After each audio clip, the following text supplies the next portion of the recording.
राज्य में सरकार भाजपा की है, मुख्यमंत्री आपकी हैं, सांसद आपके हैं, आप राज्य सरकार के भी तो पैसे वसूलिए। आप कम से कम राज्य सरकार से आगे आइए, पहले राज्य सरकार ये उदाहरण पेश करे कि बकायेदारों को देखिए अब हमारा बकाया था, हमने नगर निगम को हमारी बिल्डिंगों का पैसा दे दिया, तो इससे आम आदमी भी फिर प्रोत्साहित होता है। लेकिन इन्होंने तो सीधी तलवार ही आम आदमी पे लगा दी, सरकार की तो कोई बात ही नहीं कर रहे। अभी तक मैंने इनकी चर्चा में एक बार भी नहीं सुना कि सरकार से पैसा कैसे आएगा। आप सरकार का पैसा लाइए, एक उदाहरण पेश कीजिए। और दूसरी बात, मैं अब ये बात योगेंद्र जी और बहुत बड़ी बात कहना चाहता हूं कि क्या टैक्स देने से विकास हो रहा है? 0.5% सर्विस टैक्स आपकी सरकार ने, मोदी सरकार ने जनता पे लागू कर दिया। आप सुबह से लेकर रात तक सब चीजों पे सर्विस टैक्स 0.5% ले रहे हो। वो सर्विस टैक्स कहां जा रहा है? प्रदेश में तो कहीं भी स्वच्छ भारत अभियान के नाम पे कुछ दिख ही नहीं रहा। आपने खाली सर्विस टैक्स लाद दिया और जनता से वसूल कर लिया। मैं ये पूछ रहा हूं कि 0.5% सर्विस टैक्स कहां पे जा रहा है? कौन ले रहा है? नगर निगम ले रहा है, राज्य सरकार ले रही है, केंद्र सरकार ले रही है? बताएं तो सही, इसका तो कोई जवाब नहीं है आपके पास। तीसरी बात मेरी अब बार बार यह है कि आप पहले काम करके दिखाइए, टूटी सड़कों को ठीक करिए, सीवरेज लाइन प्रॉपर करिए, कहीं पानी नहीं बहे, गंदगी को कचरा उठे, ये बातें करके दिखाइए, उदाहरण पेश कीजिए कि नगर निगम ने पेश किया, साहब हमने आपको सुविधाएं पेश की हैं, अब कम से कम इसका पैसा तो हम वसूलेंगे। आप कोई चीज सर्व कर रहे हैं तो सर्व का पैसा तो जनता देने को तैयार बैठी है, लेकिन आप पैसा तो वसूलना चाहते हैं। आप पानी के बिल में आप सीवरेज टैक्स ले रहे हैं, आप बिजली के बिल में नगरीय टैक्स ले रहे हैं, आप वैट ले रहे हैं, इनकम टैक्स ले रहे हैं। कौन सा टैक्स छोड़ रहे हैं जनता के ऊपर? पेट्रोल डीजल पे सेस ले रहे हैं, दुनिया भर का टैक्स ले रहे हैं। आप कोई टैक्स तो छोड़ना चाहते ही नहीं, अब वसूलना जनता से चाहते हैं, देना जनता को कुछ नहीं चाहते। तो मेरी महापौर जी को मैं यही कहना चाहूंगा कि आप ये बताइए कि चलिए, ये तो वॉइस ऑफ पब्लिक बन रहे हैं आप, अच्छा किया आपने, प्रतिपक्ष के नाते होना भी चाहिए। लेकिन एक सवाल आपसे भी है कि ये जो बकाया है मुदगल साहब, ये पहली मर्तबा का नहीं है, ये लंबे समय से चलता रहा है ये तो बकाया, तो इसके लिए आप जिम्मेदारी से कैसे बच सकते हैं? हमारे सहयोगी योगेंद्र पंचोली ने अभी ये बात कही थी कि केवल देखिए वर्तमान जो बोर्ड है, हम केवल उसी को दोषी ठहराएं। एक बड़ा जो अमाउंट है इसके लिए कहीं ना कहीं पिछले जो बोर्ड है वो भी इस बात के लिए दोषी है। देखिए मैक्सिमम टाइम 99.99% इनका ही बोर्ड रहा है। पिछली बार भी मेयर हमारी जरूर थी, लेकिन बोर्ड इन्हीं का ही था, बहुमत बोर्ड का इन्हीं का ही था। वित्त नीता खेतान जी थी, वित्त विभाग उनके पास था। सारा जिम्मेवारी से ये बच नहीं सकते। और अभी जो ये 70 करोड़ की दुआई दे रहे हैं, 70 करोड़ तो आपके पास इसलिए ज्यादा आ गए 10% कि आपके नोटबंदी के चक्कर में लोगों ने पुराने नोट जमा करा दिए। योगेंद्र जी, ये असली बात है, ये तथ्य बिल्कुल 100% सही मैं आपको कह रहा हूं कि अगर नोटबंदी का चक्कर नहीं होता, पुराने नोटों का जमा नहीं होता सरकारी विभागों में, तो ये 70 का आंकड़ा 25 में ही होता। ये तो नोटबंदी के चक्कर में इनको नगर निगम को रेवेन्यू ज्यादा मिल गया कि लोगों ने अपने नगरीय कर टैक्स वगैरह जमा करा दिए। मैं तो इनसे बार बार कह रहा हूं कि आप 2 साल तक, 2.25 साल नहीं 2.25 साल तक सरकार बोर्ड निगम इनका काम कर रहा है, पूर्ण बहुमत है इनके पास। हम तो बिल्कुल नाम मात्र के 19 पार्षद हमारे वहां बोर्ड में, सारी समितियां आपकी हैं। आप लोग क्यों फेल रहे हैं? जवाब तो आपको देना ही पड़ेगा। हम विरोध नहीं कर रहे, प्रतिपक्ष में तो है, लेकिन जनता जवाब मांग रही है कि 2.25 साल में विकास के नाम पे जीरो है आपकी उपलब्धि, सीवरेज के नाम पे जीरो है आपकी उपलब्धि, सफाई के नाम पे जीरो है आपकी उपलब्धि। अब उपलब्धियां तो जीरो ले ली और आप टैक्स लेना चाहते हैं पूरा। तो 700 करोड़ रुपए लेने से अच्छा है कि पहले तो ये काम करके दिखाइए, विकास करके दिखाइए। जनता आपको बिल्कुल निश्चित रूप से क्यों नहीं टैक्स देगी? हम जनता के प्रतिनिधि हैं, असली तो प्रतिनिधि आप हैं भैया। आपके 8 विधायक आपके हैं, 3-3 मंत्री शहर से हैं, पूरी सरकार आपकी है, फिर आप हो रहे और दोष कांग्रेस के मंड रहे। तो ये जवाब तो आप मैं चाहूंगा। ये बिल्कुल आप ये जरूर जवाब देंगे, लेकिन मनोज मुदगल साहब, सवाल ये है कि कहीं ऐसा तो नहीं है कि जो पॉलिटिकल दखल की जो बात की जा रही है, हमारे सहयोगी ने जो बताया कि आप लोग भी उसके लिए कहीं न कहीं जिम्मेदार हों कि नहीं बिल्कुल वो तो अपना परिचित है या उसका है, या ये अभी नहीं अगली बार दे देंगे, क्योंकि वोट सबसे ज्यादा प्यारा होता है। हर वोट के लिए, जैसे कहता है कि वोट के लिए कुछ भी करेगा, तो ऐसा तो नहीं है कि आप भी इस बात के अगर दोषी बीजेपी को ही आप ठहरा रहे हैं, आप भी इसमें कुछ दोषी हो? देखिए कांग्रेस का ना तो इस समय कोई विधायक है, ना कोई सांसद है, ना हमारा सर वही बात अभी अब वर्तमान की क्यों कर रहे हैं? पहले की, क्योंकि ये लिस्ट तो बहुत वर्षों से पुरानी चलती आ रही है। जी देखिए, कांग्रेस का तो बोर्ड रहा ही नहीं है योगेंद्र जी। मेरा तो सर हजार बातों में एक बात रही है कि बोर्ड ही नहीं कर रहा है। रुतबा बहुत रहा आपका। पोस्टिंग गवर्नमेंट जो रूलिंग पार्टी होती है उसी की होती है, और ऐसा नहीं कि बोर्ड नहीं हो तो भी दखल बहुत होता है। नहीं देखिए, वित्त विभाग की समिति की चेयरमैन नीता खेतान जी थी, महापौर जी इसका जवाब देंगे। वित्त विभाग का जिम्मेवारी बनती है बकायेदारों से टैक्स लेना, बकायेदारों के टैक्स वसूल करना। तो ये बकाया का जो अंबार छाया हुआ है, एक बड़ा पहाड़ जैसा एक रकम जो है भी आज बकाया है, ये केवल बीजेपी इसके लिए दोषी है? बिल्कुल, भाजपा 100% दोषी है। हाँ। 2.25 साल से पूर्ण बहुमत की इनका बोर्ड है। हाँ। ये वसूल नहीं कर पा रहे, दोष हम पे मंडे। ऐसा तो नहीं है 95% ये हो, 5% आप लोगों का भी कहीं ये हो कि ये रोग आप लोगों का भी लगाया हुआ है कि नहीं? थोड़ा सा डाउन करिए, कहां से पैसे देगा ये? देखिए, ये काम नगर निगम के बोर्ड का है, बाहर के हारे हुए विधायकों का या हारे हुए सांसदों का नहीं है। ये दोष इनके ऊपर है। 2.25 साल से बोर्ड इनका है, 100% सरकार इसमें इनकी है। मैं इनसे पूछना चाहूंगा, सरकार के पैसे कब लाना चाह रहे हैं, ये कब लाएंगे, ये तारीख बता दें। हाँ। लेकिन सर, एक मुदगल साहब, एक सवाल आपसे यह है मेरा कि सरकार को वास्तव में अगर सरकार के पेटे को पैसा निकल रहा है तो उसे जमा कराना चाहिए। गवर्नमेंट स्टेट में आपकी भी रही है, तो कभी ख्याल आया इस बात का कि शांति धारीवाल साहब के या दूसरे कोई मंत्री हों कि वास्तव में एक जवाब दे हमारी हैं, ये पैसे तो देने चाहिए हमारे को?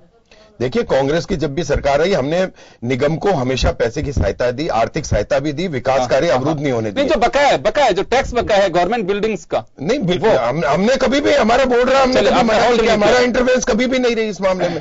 अगर निगम का कोई बकायादार है, चाहे वो सरकारी विभाग है, चाहे वो पर्सनल है, कांग्रेस की तरफ से कभी भी उनके लिए कोई दोष नहीं रहा कि हमने उनकी बकायादारों की सूची को रोका हो। ये कांग्रेस, और इनकी तो वित्त सचिव थी, चेयरमैन थी। अगर हमने रोका होता तो अभी तक तो कभी का हल्ला हो चुका होता।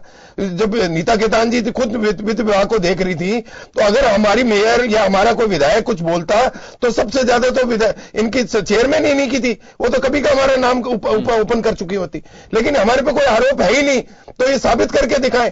और ये अगर ये सरकार में बोर्ड फेल हुआ है, इसकी जिम्मेवारी से भाजपा बच नहीं सकती, मेयर बच नहीं सकते। मेयर बार बार ये कहें कि निर्मल नाटा जी का चेहरा बदल के अब अशोक लावटी जी आ जाएंगे, अशोक लावटी जी का चेहरा बदल के और कहे, इससे नहीं होगा। ये तो सफाई चेयरमैन खुलेआम पकड़े गए योगेंद्र जी, टेलीफोनों पे सुविधा के नाम पे पैसे मांगते हुए। ये तो सारा बोर्ड भ्रष्टाचार का अड्डा बना हुआ है, और ये भ्रष्टाचार की भेंट चढ़ गया नगर निगम। ये इसी का परिणाम है कि ये लोग पूरी तरह फ्लॉप रहे हैं। चलिए, तो कांग्रेस साफ कहती है कि पूरी तरह से अगर देखें तो बकाया की जिम्मेदारी जो है बोर्ड की है, इसमें कोई संदेह नहीं कि होनी भी चाहिए, लेकिन सरकार के अगर पार्ट पे करें, बेशक कांग्रेस के नेता दाव को और दम कुछ भी भरते हो, लेकिन इस जो एक नेग्लिजेंस से कहें या फिर जो जिम्मेदारी थी उससे वो भी नहीं बच सकते हैं। सरकार, अशोक गहलोत साहब भी रहे, उससे पहले भी कई मुख्यमंत्री रही हैं, अगर वो चाहते तो ये पैसे आ सकते थे। और जिस दौर से गुजर रहे हैं, कि देखिए ये बात सही है कि कोई भी मुख्यमंत्री कह सकता है, चाहे मंत्री कह सकता है कि स्वायत्त शासित संस्था है, स्वयं स्वावलंबन खड़ा करें अपना, और कुछ स्वपोषित इकाइयां अपनी बनाएं ताकि उसकी वजह से वो किसी के भरोसे ना रहें। ये कहना बहुत सहज है, लेकिन चूंकि खत्म हो चुकी है, यूडी टैक्स है, उसका अगर डंडा चलता है, जो सरकार उन्हें अधिकार दे रही है उसको लेने नहीं देते हैं, तो बहुत मुश्किल है, इससे विकास होगा कैसे? चलिए भारद्वाज साहब, मैं एक बात जानना चाहूंगा कि कुछ बकाया है 350 करोड़ का, जो मोटा 695 लोगों के, गवर्नमेंट के ऑफिस ज्यादा है, ये किस ड्यूरेशन का, कितना टाइम हो चुका है इस बकाया को? देखिए, ये लगभग पिछले 9 साल का बाकी है, और मैं आपको यहां कहना मैं चाहूंगा कि इस अंतराल में लगभग 5 साल तक, पूरे 5 साल तक कांग्रेस की सरकार भी रही इसमें, कि जैसा मनोज जी ने अभी कहा कि हमने हमेशा पूरा टैक्स दिया। हमारे समय जब इनकी सरकार थी कांग्रेस की, सारे सरकारी जो बिल्डिंग्स थी उनका पूरा टैक्स दिया गया। तो मेरे पास ये रिकॉर्ड मेरे सामने रखा हुआ कि पिछले 9 साल का ड्यूज है, और कांग्रेस के पिछले 5 साल में किसी प्रकार का एक नए पैसे का सरकारी बिल्डिंग से हमारे यहाँ पर टैक्स जमा नहीं हुआ है। और उस समय इनकी कांग्रेस की मेयर थी। अब बार बार ये वित्त समिति के चेयरमैन का नाम ले रहे हैं कि वो सर्वे सर्वा थी। मैं कह रहा हूं कि निगम की आप वैल्यू उठा के देखिए, निगम का एक्ट उठा के देखिए कि मेयर की शक्तियां क्या होती है। अगर मेयर रहते हुए आप उसमें एफर्ट ना करें अपने निगम के लिए, जयपुर नगर निगम, जयपुर की जनता के लिए आप टैक्स कलेक्शन में आप रुचि ना लें, तो हम क्या कह सकते हैं इसको? वर्तमान बोर्ड में भी इनके पार्षदों का आप आचरण देखिए, इनके परफॉर्मेंस देखिए। ये कभी भी निगम की जो मीटिंग्स हमारी होती है, बोर्ड मीटिंग्स होती है, इसमें कभी जयपुर के विकास की बात नहीं करते। उप महापौर आपका था, देखिए मेरे को बोलने दीजिए, मनोज जी उप महापौर मनीष जी थे, मैं ये बात कहना चाहूंगा। बीच में बिल्कुल आप ही के पास आऊंगा। सुनिए मेरी बात है ना, जब आपका आए तो आप बोलिए उस समय। इनकी परफॉर्मेंस मैं आपको ये कहना चाहूंगा कि इन्होंने कभी भी पिछले 2 साल से मैं देखता आ रहा हूं इनको किसी बोर्ड मीटिंग में जयपुर शहर की जनता के विकास के लिए कोई बात नहीं करते हैं। सिर्फ जूते फेंकना, चप्पल फेंकना, सैंडल फेंकना इनका उद्देश्य रहा है। अखबार में किस तरह से आए, जनता के सामने हम किस तरह से आए, अखबार में फोटो कैसे आई हमारी, सिर्फ ये काम। और यहां भी बैठकर ये झूठे वक्तव्य दे रहे हैं। मैं ऑन रिकॉर्ड चीज कह रहा हूं आपके सामने कि ये पिछले 9 साल का ड्यूज है हमारा। इनके कार्यकाल में किसी प्रकार का सरकारी बिल्डिंग का जो आपने कहा अभी, एक नया पैसा हमारे जमा नहीं हुआ किसी प्रकार का, और इन्होंने प्रयास भी नहीं किए। पिछले 2 साल में आके हमने प्रयास तो किए। आज हम एक टेबल बैठे हुए हैं, आरएसएबी का जो पैसा बाकी है 200 करोड़ के आसपास, वो अगले कुछ दिनों में 100 होने की उम्मीद हमको है, क्योंकि हम लोग बातचीत कर रहे हैं उनसे, हम लोग एफर्ट कर रहे हैं कि जो सरकारी पैसा जो है उसको हम लेकर के आए। हमारे मुख्यमंत्री जी की नीयत है, उन्होंने हमको साफ कहा कि आप पैसा लीजिए। तो अगर आज हमारी नीयत साफ है, हम चाहते हैं कि जयपुर के विकास के लिए जो पैसा सरकार में भी ड्यू है उसको भी वसूल करें। हम कोशिश कर रहे हैं भाई आज, तो आपने 5 साल कोशिश भी नहीं की। अगर हल्की सी कोशिश भी करती, मेयर भी आपका था, मुख्यमंत्री भी आपकी थी, सरकार भी आपकी थी, तो आप पैसा लेके आते ना। जयपुर के विकास की इतनी चिंता है तो आपको केवल आपको नेगेटिव सोचना है, दिन में भी रात के बारे में सोचना है, तो कोई कुछ नहीं कर सकता इसके बारे में। ये नीयत की सवाल है, आपकी कार्य करने की क्षमता के ऊपर आपके सवाल है ये कि आपकी नीयत साफ होनी चाहिए। केवल विरोध, अब केवल विरोध पक्ष है तो विरोधी बातें हम करें, वो उचित नहीं है। आपको जनता के बारे में सोच, उस जनता ने मैंडेट दिया आपको, उस जनता ने आपको वोट दिया, आपके पास चुन के भेजे निगम के अंदर, तो उस जनता ने कुछ सोच के दिया। मनोज जी, एक छोटा सा सवाल है मेरा आपसे। सपनों को कुचलना भी एक तरह से अपराध है। तो ये अपराध कर रहे हैं आप लोग यहाँ बैठ करके, जनता के साथ में अपराध कर रहे हैं आप लोग बैठ करके, उनसे झूठे वक्त देकर के और बड़ा अपराध कर रहे हैं। मैं कह रहा हूँ इस चैनल के माध्यम से सही चीजें दो ना, सही बातें बोलिए, यहाँ पर आप सही आंकड़े पेश कीजिए। आप, मैं आपके सामने आंकड़े लेकर आया हूं, देखिए इसको आप।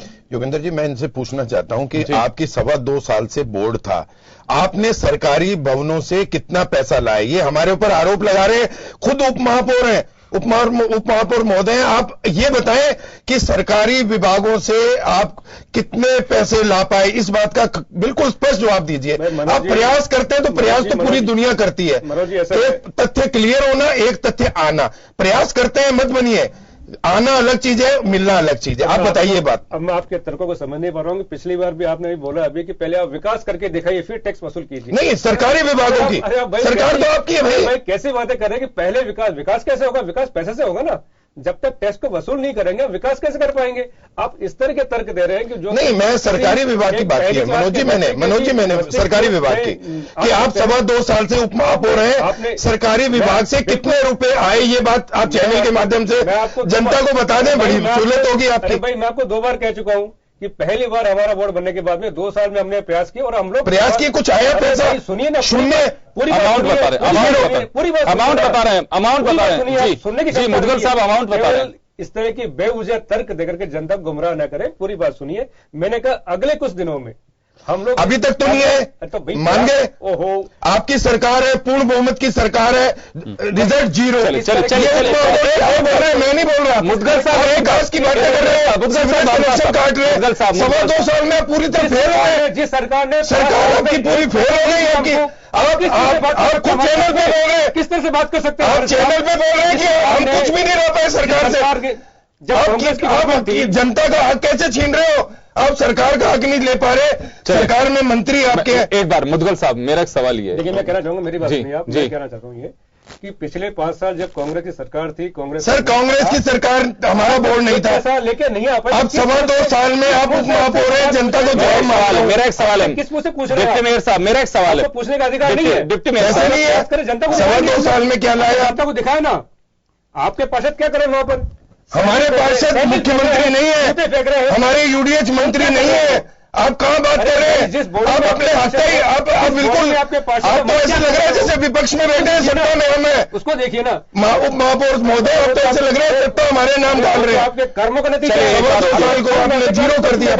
मुदगल साहब, भारद्वाज साहब, एक छोटा सवाल है, भारद्वाज साहब एक छोटा सवाल आप बोल दीजिए। एक छोटा सा सवाल है, ऐसे ही भारद्वाज साहब एक छोटा सा सवाल, मेरा एक छोटा सा सवाल मैं कहना चाहूंगा। भारद्वाज साहब एक छोटा सा सवाल यह है कि 2.25 साल का जो टाइम रहा है, जो बकायेदारों में है, मेन जो है गवर्नमेंट ऑफिसेज है या गवर्नमेंट प्रॉपर्टी है, मनोज मुदगल साहब का सवाल ये है, ये चले प्रतिपक्ष के नाते या जनता की आवाज के नाते कैसे भी आप समझिए, ये जानना चाहते हैं कि 2.25 साल में, पहले की बात छोड़िए, पहले अगर इन्होंने नहीं किया तो इन लोगों का गुनाह है, ये आना चाहिए था समय पे, तो विकास कैसे होगा?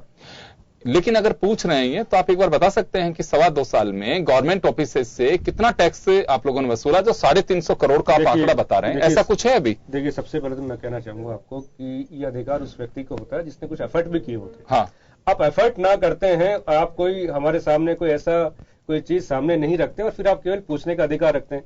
अधिकार उसको मिलते हैं जो अपने दायित्व की पूर्ति करे। आपने अपने दायित्व की पूर्ति नहीं की 5 साल तक, तो आपको पूछने का अधिकार भी इतना नहीं बनता। और अगर जैसे कर्म आपके पिछली बार रहे तो आपको इस पर जनता ने दिखाया, अगर ऐसे कर्म फिर रहेंगे आपके, तो अगली बार जनता आपको पूरा साफ कर देगी। बिल्कुल, आपको कहना चाहूंगा, वो तो जनता करेगी। ठीक है, देखिए जनता, अब रकम बताइए। मैं कहना चाहूंगा जी कि जहां भी कोई लिटिगेशन होता है उसको सोल्व करने के लिए कुछ सरकारी तंत्र होता है, एक सरकारी प्रक्रिया होती है। उस प्रक्रिया के अंतिम चरण में हम लोग हैं और निश्चित रूप से इस फाइनेंशियल ईयर में हम लोग बहुत बड़ा हिस्सा सरकारी विभाग का हम लोग बिल्कुल वसूल कर पाएंगे। सर, ये सवाल मेरा है, इनको पता नहीं मालूम होगा अग्नि मुद्गल साहब को, मेरे अच्छे से ध्यान है, राखी राठौड़ आपकी शायद ये समिति की चेयरमैन थी, हमने उनसे पूछा था, जो आप बोल रहे हैं सर, एग्जैक्ट वर्ड्स यही थे उनके कि इस बार हमारा सरकारी इमारतों के साथ में जो पेच कुछ हमारा अड़ा हुआ है, वो बिल्कुल उसको हम डिस्पोजल कर देंगे। इसी फाइनेंशियल ईयर में हम लोग जो है इसमें बिल्कुल गंभीरता के साथ में हम लोग लगे हुए हैं इसके अंदर कि ये सब लिटिगेशन खत्म हो और जो भी हमारा वाकई ड्यू हमारा बनता है वो हमको मिले।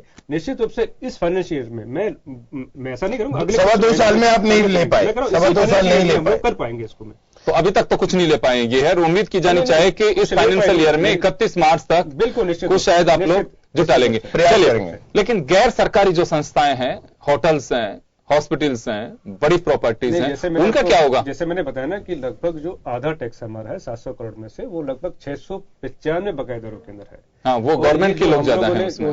जो हम लोगों ने बोर्ड मीटिंग में कुछ प्रस्ताव पास किए हमने, उसमें से अधिकतर प्रस्ताव हमारे थे कि हम लोग किस प्रकार से जनता के छोटे से हिस्से में, जिसके कारण से 50 लाख की पॉपुलेशन परेशान हो रही विकास कार्यों के लिए, उस छोटे से हिस्से से किस प्रकार से हम उनके दायित्व की पूर्ति टैक्स के रूप में पूरी करा सके, इसका हम लोग पूरा प्रयास करें। और निश्चित रूप से मान के चलिए कि जो प्रस्ताव हमने पास किए वो एग्जीक्यूट होंगे, धरातल पर आएंगे और निश्चित रूप से इस बार हम लोग कोशिश करेंगे कि 700 करोड़ रुपए की जो रकम हमारी बाकी है उसका एक बड़ा हिस्सा हम लोग। मुद्गल साहब देखिए, माफ करिए भारद्वाज साहब, ये नई बात नहीं कह रहे हैं आप, ये मुझे बहुत अच्छे से ध्यान है कि अशोक परनामी साहब के ये शब्द हमारे कानों में गूंज रहे हैं, उसके बाद पंकज जोशी जी, उससे पहले शील दवाई जी, बहुत सारे लोग हैं जो बात कह करके, जो ज्योति खंडेलवाल, सब लोग कह करके जाते रहे हैं कि अब ये पक्का मान करके चलिए, कोई नई बात नहीं है, क्योंकि यही एक बड़ी वजह है कि कोई तो ऐसी चीज है कि जिसकी वजह से चाहे नॉन गवर्नमेंट ऑफिसेज हो या उनकी प्रॉपर्टी हो, उन लोगों पे कोई जू तक नहीं रहती है, ना उन्हें नगर निगम की परवाह है कि बिल्कुल कुछ भी कर सकते। कोई तो ऐसा रास्ता है कि जिसको वो अपनाते हैं और बच निकलते हैं हर बारी। देखिए, मैं आपको कहूंगा कि हम फिर मिलेंगे इस फाइनेंशियल ईयर के बाद, फिर मिलेंगे, क्योंकि आज मैं आपको कहता हूं, आप कहते हैं कि ऐसा कुछ होता रहा पिछले सालों में कि हम लोग कर नहीं पाते। निश्चित रूप से मैं आपको कह रहा हूं कि इस बार हमारा जो भी वादा है वो धरातल पर उतरेगा और निश्चित रूप से जो बड़े बकायेदार है और जो आम बकायेदार है, लगभग 1,26,000 बकायेदार है, इस सूची को हम लोग बहुत छोटा कर देंगे और बहुत बड़ा जो रकम का हिस्सा है हम लोग कोशिश करेंगे पूरा वसूल कर लें। फिर मैं आपसे वादा करता हूं कि बहुत बड़ा हिस्सा हम लोग इस बार वसूल कर पाएंगे और निश्चित रूप से इसका इस सवाल का जवाब, क्योंकि आज मैं इसका जवाब नहीं दे सकता। ऐसा तो नहीं होगा भारद्वाज साहब कोई छोटा है बकायेदार जिस पे पैसे हैं, केवल बस वही निगम के हत्थे चढ़े और बाकी बड़े बड़े बकायेदारों बाहर निकलते? अगर हमको यही करना होता तो मैं आपको 695 का फिगर नहीं बताता, क्योंकि आधा जो टैक्स है 695 में बाकी है और आधे टैक्स में सरकारी ऑफिस और छोटे बकायेदार बाकी है। तो निश्चित रूप से हमारा तो मेन फोकस इस आधे बकायेदार पर ज्यादा रहेगा ना, ज्यादा हम जो स्ट्रिक्टनेस करेंगे आधे बकायेदारों पे करेंगे कि जिन चंद लोगों ने पूरे शहर के विकास को रोक रखा है, तो निश्चित रूप से पेनल्टी अधिक उनके ऊपर भी होनी चाहिए। चलिए पंचोली, मैं आपसे जानना चाहूंगा कि उम्मीद की जा सकती है, 2 महीने का भी वक्त नहीं बचा है और भारद्वाज साहब ने कहा कि हम 31 मार्च के बाद वापस आपके स्टूडियो में मिलेंगे और हम बता देंगे कि कितना पैसा हम ले चुके हैं। हालांकि अभी तक ये बात स्वीकार भी कर चुके हैं इनडायरेक्टली कि 2 साल में अभी तक सरकारी विभागों से कोई पैसा नहीं आया है, या बड़े जो बकायेदार हैं कुल मिला के कहा जा सकता है उनसे कोई पैसा आया नहीं है। तो उम्मीद की जा सकती है कि 1 महीने और 20 दिन में या 15 दिन में यह पैसा आ सकेगा? देखिए, पूरे आंकड़ों पर अगर गौर करें, 700 करोड़ का जो आंकड़ा है उसमें जिस तरह से बताया जाए कि 695 लोग जो बड़े बकायेदार हैं 5 लाख से ज्यादा के, उनमें 350 करोड़ रुपए बकाए हैं और सरकारी जो विभाग है उनके अलग हैं। इसके अलावा होटल्स हैं और ये भी इसमें शामिल है। लेकिन बड़ी बात यह है कि केवल अब तक जो आंकड़ा है वो 24 करोड़ के आसपास पहुंचा है और पिछले साल ये आंकड़ा केवल 70 करोड़ के आसपास था, 68 करोड़ के आसपास था 31 मार्च को क्लोजिंग जो साल हुई उसमें। 31 मार्च, लेकिन फाइनेंशियल ईयर 2015-16 का, ये 16-17 चल रहा है अभी। अभी तक केवल ये आंकड़ा 24 करोड़ के आसपास पहुंचा है। अब जो वक्त बचा है उसमें हालांकि स्ट्रेटजी नगर निगम की क्या होती है, मेयर की क्या होती है, लोगों को नगर निगम किस तरह से डंडा दिखा पाता है, कनेक्शन उनके कटते हैं, लेकिन जिस तरह से रिसोर्सेज नगर निगम के पास हैं, इतने मुझे नहीं लगता कि इतने रिसोर्सेज या इतने संसाधन नगर निगम के पास हैं कि इतने बड़े बकायेदारों के पास 1.25 लाख लोग हैं उन पर कार्रवाई कर सकता है, क्योंकि 50,000 से ज्यादा, 1 लाख से ज्यादा और 3 लाख से ज्यादा और 5 लाख से ज्यादा अलग अलग बकायेदार हैं। उनकी श्रेणी बांटी जा चुकी है, नोटिस देने की प्रक्रिया है वो जारी है, तीसरा चरण है ये इसी साल में, और 10 साल से ये जो चरण चल रहा है। लेकिन बड़ी बात यह है कि जिस तरह से मनोज जी भी कह रहे हैं कि 350 करोड़ रुपए 31 मार्च तक हम लोग पहुंच जाएंगे, एक नगर निगम के लिए बड़ी चुनौती के रूप में है। और इन संसाधनों में जो नगर निगम काम करता है, यही वो समस्या है। यहां पर जो नगर निगम में लोग आते हैं, कहते हैं कि एक छोटे से प्रमाण पत्र के लिए 10 दिन उनको चक्कर काटाने पड़ते हैं, तो एक पैसा निकालना आम आदमी के जेब से, और जो बकायेदार हैं 10 साल से। एक बात और जानना चाहूंगा मैं यहाँ पे आपसे कि 9 साल के बकायेदार हैं और अभी तक 350 जो लोग हैं, 350 करोड़ के 695 बकायेदार हैं, उनमें से एक ने भी अभी पैसा नहीं दिया। गवर्नमेंट नॉन गवर्नमेंट दोनों की प्रॉपर्टी हैं ये, तो कोई तो ऐसी वजह है कि 9 साल से निगम हर बार अपना डंडा बजाने की कोशिश करता है, लेकिन वो लोग पतली गली से निकल लेते हैं और उन्हें कोई फर्क नहीं पड़ता है। कोई तो ऐसा लूज पोल है जिसका फायदा हर बार उठाते हैं।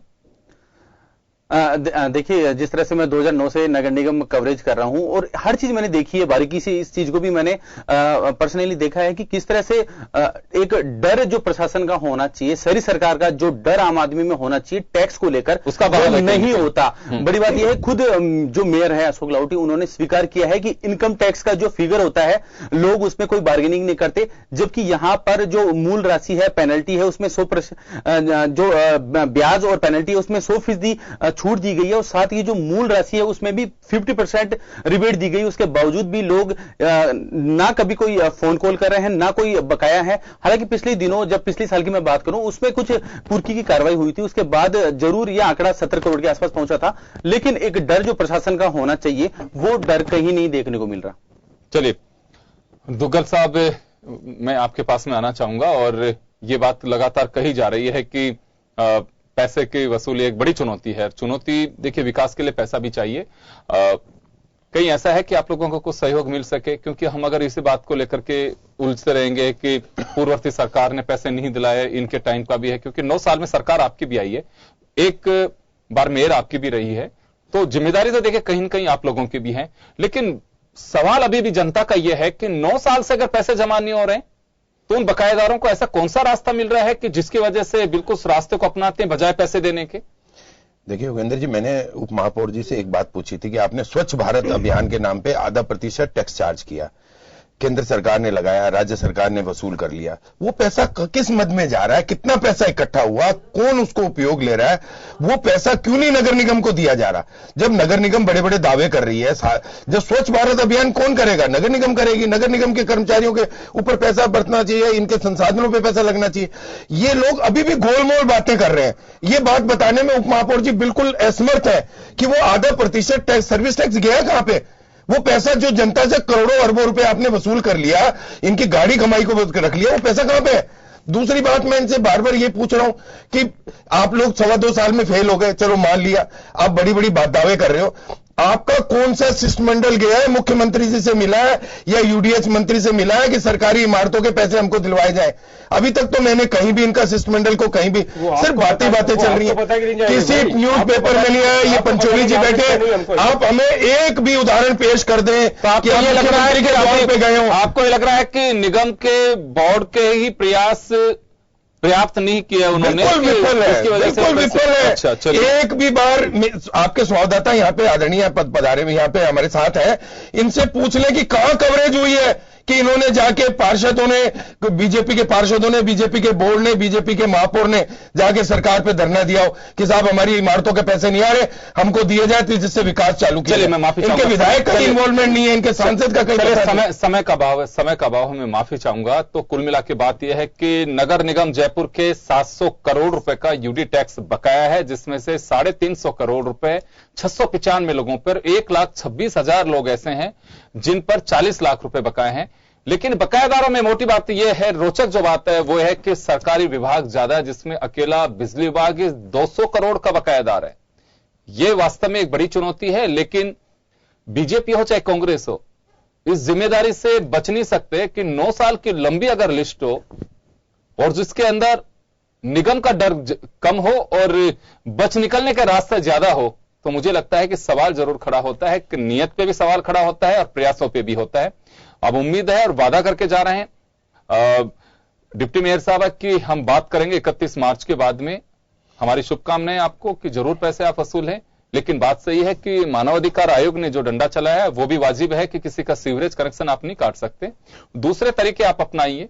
और मुझे लगता है कि यही एक बड़ा विरोध है जिसकी वजह से निगम दूसरे शायद हो सकता है रास्ते अपनाएं और ढोल पीट सकते हैं, आप बिल्कुल लोगों को एक्सपोज कर सकते हैं, आपका अधिकार है, इससे पहले भी होते रहे। लेकिन क्या वास्तव में तमाम इन दलीलों का असर उन लोगों पे होगा जो बकायेदार हैं जयपुर के विकास के? देखना होगा 31 मार्च के बाद।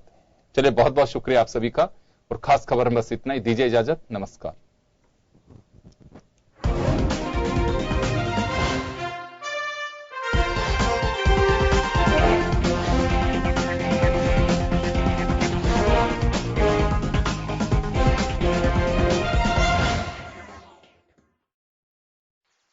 बच्चन जी।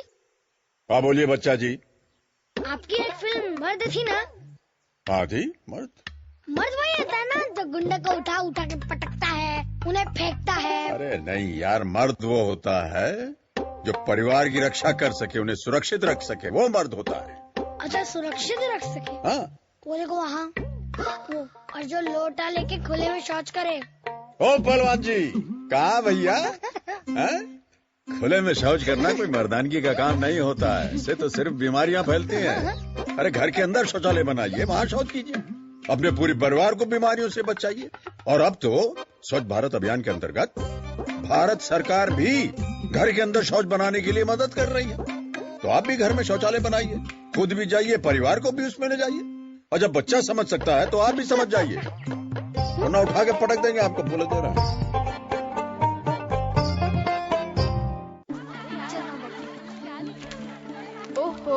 इतना इंतजाम। कभी ना तो मेरी माँ को देखना, उनका तो हर काम ना सलीके से और स्टाइल से होता है। माँ ने समझाया कि अच्छे स्वास्थ्य के लिए जरूरी है उन दिनों में सही मासिक इंतजाम। Same to same. पहले मैं माँ की ना फैन थी, पर अब वो मेरी बेस्ट फ्रेंड है। और मैं बिटिया बड़ी हो रही है, इसे समस्या नहीं, एक सुखद अनुभव बनाए, स्वच्छ साधन अपनाए। बेटी हुई है बड़ी तो खुशियाँ क्यों ना बढ़े।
जिंदगी का हर पहलू दिखाता है जन टीवी। शख्सियतों से होती है मुलाकात, बहती है सुरों की गंगा राग और ताल के साथ। मन को पावन करता तीरथ, भुलाता सारा अभिमान। हम करते हैं नारी युग का सम्मान, जगमगाते हैं मनोरंजन का संसार, लगाते हैं यादों